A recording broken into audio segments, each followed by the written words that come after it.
जय Shri Ram. Mission depression free Bharat में मैं राशि आप सभी का फिर से हार्दिक स्वागत करती हूँ। आज जैसा कि हमने पिछली सारी वीडियोस को कंटिन्यूस करते हुए आज हम एक नई चीज को समझने वाले हैं, नए टॉपिक को हम कवर करने वाले हैं। जैसा कि मैंने आपको पिछले अपनी सभी वीडियोस में बताया था कि हमारी जो बॉडी है वो 3 पार्ट से मिलकर, यानी हम जो बने हैं वो हम 3 पार्ट से बने हैं। पहला हो गया हमारी बॉडी, और दूसरा हो गया हमारा माइंड, और तीसरा हो गया हमारी सोल। ठीक है, तो जिस इसमें से मैंने बॉडी को तो मैंने बॉडी को भी समझा दिया था, माइंड को भी समझा दिया था, माइंड के कितने पार्ट होते हैं वो भी समझा दिया था। आज हम समझेंगे सोल को। सोल यानी जो हमारी कॉन्शियसनेस है, हम उसे समझेंगे कि कॉन्शियसनेस आखिर होती क्या है, चेतना आखिर होती क्या है, और ये इसका वजूद क्या है, ये कहाँ रहती है, क्या है इसका, क्या रोल है हमारी बॉडी के अंदर। वो इस चीज को आज हम इस वीडियो में कवर करेंगे। ठीक है, तो सबसे पहले देखिए समझते हैं हम कि चेतना क्या होती है। चेतना, जैसा कि मैंने आपको पहले बताया कि चेतना एक प्योर कॉन्शियसनेस होती है, और ये आप कहें कि ये एक एनर्जी की फॉर्म में हमारी बॉडी में होती है, और ये सबकी बॉडी में होती है। सबकी मतलब जितने भी इस पृथ्वी पर प्राणी, जीव जंतु, इवन पेड़ पौधे, जो भी चीजें हैं, सब में अपनी अपनी एक चेतना होती है। लेकिन जैसा कि मैंने कहा कि चेतना का जो वजूद है वो सबके अंदर होता है, और ये कब तक मौजूद रहती है? जब तक कोई भी प्राणी जीवित है, सांस उसकी चल रही है, जब तक उसकी सांस चल रही है तब तक चेतना उसके अंदर होती है। जैसे ही चेतना गई, सांस खत्म, यानी मृत्यु। ठीक है, तो ये इस तरह से हमारी बॉडी में रहती है। दूसरा, आप इस चेतना के लेवल क्या है? देखिए, लेवल की अगर मैं बात करूं तो चाहे हम मनुष्य की बात करें, चाहे हम प्राणियों की बात करें, चाहे हम जानवर, जीव जंतु जितने भी हमारे हैं उनकी बात करें, या हम पेड़ पौधों की बात करें, तो सबकी चेतना का जो लेवल होता है वो अलग अलग होता है।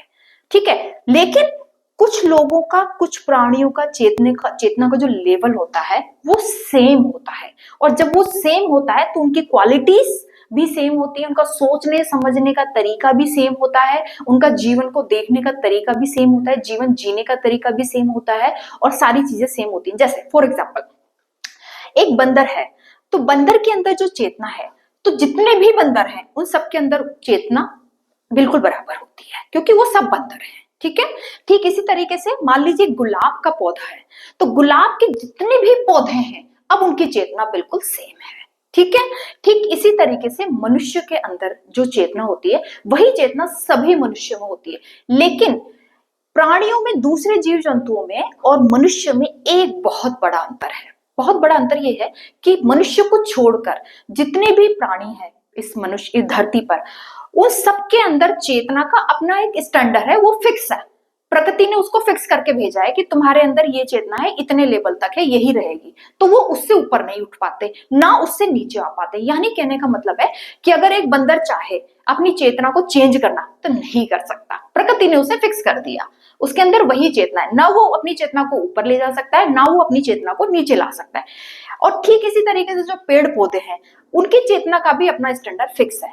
पेड़ पौधे चाहे भी तो भी अपनी चेतना को ना तो ऊपर ले जा सकते, ना नीचे ले जा सकते, वो फिक्स है। लेकिन सौभाग्य की बात है, इसीलिए तो कहते हैं कि मनुष्य का जन्म भगवान ने बहुत, मतलब कितना कीमती है, लोग इसे समझ नहीं पाते। मनुष्य का जीवन इतना कीमती इसलिए है क्योंकि मनुष्य के हाथ में है, अपनी चेतना को या तो ऊपर ले जा सकता है या नीचे ले जा सकता है, या वो मैनेज कर सकता है। तो ये मनुष्य के हाथ में, इसीलिए मनुष्य को इतना महान प्राणी कहा गया है। मनुष्य इसीलिए महान है क्योंकि उसके पास ये पावर है कि वो अपनी चेतना को या तो ऊपर ले जा सकता है चाहे तो, और या फिर नीचे भी ले जा सकता है, बहुत नीचे भी गिर सकता है। इवन एक जानवर से भी बदतर मनुष्य बन सकता है अगर उसकी चेतना नीचे आ जाए तो। ठीक है, आप देखो जितने भी सीरियल किलर्स होते हैं, जितने भी साइको होते हैं, जितने भी जो बहुत ज्यादा जिनकी चेतना नीचे होती है, आप उनके काम से, उनके बिहेव से, उनके एटीट्यूड से, उनके जीवन जीने के तरीके से आपको समझ में आ जाएगा कि उनकी चेतना ऊपर है या उनकी चेतना नीचे है। और जितने भी आप देखो महान ऋषि हैं, साधु संत हैं, बहुत अच्छे लोग हैं जो समाज की सेवा कर रहे हैं या कुछ अच्छा अपने जीवन में क्रिएट कर रहे हैं, तो आप उन्हें देख कर ही पता लगा सकते हो कि उनकी चेतना किस लेवल की है। बात समझ में आ रही है? यहाँ तक तो हमने समझा कि चेतना का जो लेवल है वो चेतना सब प्राणियों में होती है, लेकिन मनुष्य के अंदर ये एक असीम शक्ति है कि वो चाहे तो अपनी चेतना को ऊपर ले जा सकता है, चाहे तो अपनी चेतना को नीचे भी ले जा सकता है, या वो उसे मैनेज भी कर सकता है। ठीक है, ये चेतना होती है। दूसरे वे में अगर मैं कहूँ तो चेतना क्या होती है, चेतना को अगर मैं कहूँ तो ये आप ऐसे कह सकते हो कि हर मनुष्य के अंदर चेतना एक तरह से यूनिवर्स की या एक भगवान की या ईश्वर, गॉड, अल्लाह, वाहेगुरु, जो भी आप इसे नाम देते हैं, यूनिवर्स कहते हैं, ब्रह्मांड कहते हैं, उसकी एक एजेंट है हमारे अंदर।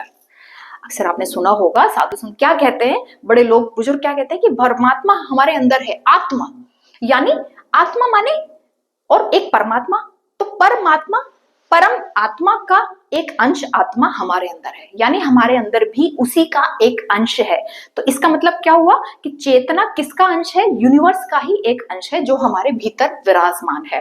ठीक है, लेकिन दुर्भाग्य ये होता है हमारे समाज में, या कहो कि अब लोग हैं तो बॉडी को तो ठीक है, मैंने कहा कि बॉडी को समझ में आता है, बॉडी को सब जानते हैं, माइंड को भी समझ में आ जाता है, लेकिन सोल तक कोई अपनी पहुंच नहीं बना पाता। सोल तक कोई अपनी पहुंच बनाना इतना आसान होता भी नहीं है और ना ही कोई बना पाता है, लेकिन जो बना लेता है उसको अपनी सोल का भी पता चल जाता है, उसे एहसास हो जाता है कि मेरे अंदर बॉडी और माइंड के साथ साथ एक तीसरी चीज और है जो एग्जिस्ट करती है और जो है, लेकिन 90.9% लोग, मैं कहूंगी 90.9% लोग जो है वो नहीं जान पाते कि उनके अंदर आत्मा नाम की भी कोई चीज है, वो नहीं जान पाते कि उनके अंदर चेतना नाम की भी कोई चीज है, उन्हें एहसास ही नहीं होता। क्यों नहीं होता? क्योंकि वो प्रैक्टिस ही नहीं करते। ये प्रैक्टिस की चीज है। अगर आप प्रैक्टिस करते हैं, अगर आप अपनी सोल को जानने के लिए कोशिश करते हैं, तो ही आप जान पाएंगे कि आपके अंदर कोई सोल नाम की भी कोई चीज है, आत्मा नाम की भी कोई चीज है, वरना तो आप नहीं जान पाएंगे कि आपके अंदर कोई आत्मा नाम की भी चीज है। ठीक है, अब यहाँ पे अभी हमने समझा कि चेतना क्या होती है और कैसे। अच्छा, चेतना और माइंड में अगर हम कहें तो क्या फर्क होता है, चेतना और माइंड में क्या फर्क होता है? कई बार लोग सोल और माइंड को एक ही समझ लेते हैं, लेकिन फर्क होता है। माइंड ना बड़ा एक चंचल बंदर है, एक तो वो चंचल है, ऊपर से बंदर है, इधर से उधर कूदना फांदना ये सब करना, उसके सारे ड्रामे चलते हैं। ऊपर से आप ये समझो कि माइंड एक ऐसा बंदर है जिसने शराब भी पी ली है। ठीक है, अब वो एक तो पहले से ही चंचल था, ऊपर से उसने ड्रिंक भी कर ली। अब उसकी हालत देखो आप, वो एक पेड़ से दूसरे पेड़ पे, दूसरे पेड़ से तीसरे पेड़ पे, इधर कूदेगा उधर कूदेगा, इधर करेगा ये करा, पगला के रख देगा आपको। अब यहां तक भी शराब पीने तक भी ठीक था, लेकिन ये एक ऐसा बंदर है जिसने शराब पीने के बाद एक तलवार भी हाथ में ले ली। अब सोचो ये बंदर क्या करने वाला है आपके साथ। बस यही होता है, ये माइंड आपको नाचना चाहता है, तरह तरह से नाचना चाहता है और आप नाचते हैं। ठीक है, आप होश में नहीं रहते। लेकिन सोल जो हमारी सोल है, वो उसके पास इतनी पावर है कि वो इस चंचल बंदर को 1 मिनट में, या कहो कि 1 सेकंड में ठिकाने पे ला सकती है। 1 सेकंड में इसके सोचने समझने का, काम करने का तरीके को बदल के रख सकती है। ये ज्यादा पावरफुल है माइंड से भी ज्यादा पावरफुल है। आप इसे ऐसे समझ सकते हैं, मैंने अपनी पिछली वीडियोस में एक बताया था आपको कि जो कॉन्शियस माइंड है वो एक तरह से द्वारपाल है, यानी एक गेट कीपर है, उसकी इतनी ज्यादा पावर नहीं होती, उससे ज्यादा पावरफुल होता है हमारा सबकॉन्शियस माइंड। लेकिन अगर आप बात करें कि सबकॉन्शियस माइंड से भी ज्यादा पावरफुल क्या कोई है? हाँ है, बिल्कुल है, सोल है। आपकी आत्मा आपके सबकॉन्शियस माइंड से भी ज्यादा पावरफुल होती है। ये आपके माइंड की यानी सबकॉन्शियस माइंड की भी सुपर बॉस होती है, यानी सुपर पावरफुल। अगर ये जाग जाए, ये आपने जान लिया, इसको आपने राइज कर लिया, तो फिर ये तुरंत इस माइंड की हरकतों पर लगाम लगा देती है। ठीक है, ये चेतना इसकी सुपर पावर होती है, यानी ये महाराज होती है, सेनापति है माइंड हमारा। ऐसा कह लो, ऐसा समझ लो कि माइंड हमारा सेनापति है, और ये सेनापति क्या है, अपनी मनमानियां करता है, अपनी मनमानियां चलाता है, क्योंकि इसको पता है कि मेरा राजा तो सोया हुआ है ना। जब राजा सो जाता है तो सेनापति क्या करता है, अपने आप को ही राजा समझ लेता है और अपने आप को राजा समझ के अपने हिसाब से चलाता है, सारा सब हिसाब किताब अपना रखता है, अपने जो मर्जी आया करता है, मनमानियां करता है, दुनिया भर की जो भी उटपटांग काम है वो सब करता है। लेकिन और वो कभी नहीं चाहता कि राजा जागे, कभी नहीं चाहता। क्यों? क्योंकि उसको पता है कि राजा अगर जाग गया तो मेरी तो ऐसी की तैसी हो जाएगी, मेरी जो मनमानियां है वो बंद हो जाएंगी, ये मेरे को इसके सामने घुटने टेकने पड़ जाएंगे, मेरे को इसका ऑर्डर मारना पड़ जाएगा, ये गुलाम है। तो कहने का मतलब ये जो माइंड है ये इस सोल का गुलाम है। ये माइंड ये जो बोलेगी ना वही करना पड़ेगा इसको। और जब सोल पावर में आती है ना तो माइंड अपने घुटने टेक देता है, अपने घुटने टेक देता है, फिर इसकी मनमानियां नहीं चलती हैं। जब तक ये पावर में नहीं है तब तक ये अपनी पूरी मनमानियां करता है, पूरी मनमानियां करता है। तो कहने का मतलब अगर मैं बात करूं कि सोल और माइंड में कौन ज्यादा पावरफुल है तो मैं कहूंगी, अपने एक्सपीरियंस से कहूंगी और अध्यात्म के माध्यम से आपको बता रही हूं कि soul is the super boss of subconscious mind. Soul is a super boss of subconscious mind. अगर सोल पावर में आ गई तो वो सबकॉन्शियस माइंड को 1 मिनट में बदल के रख देती है।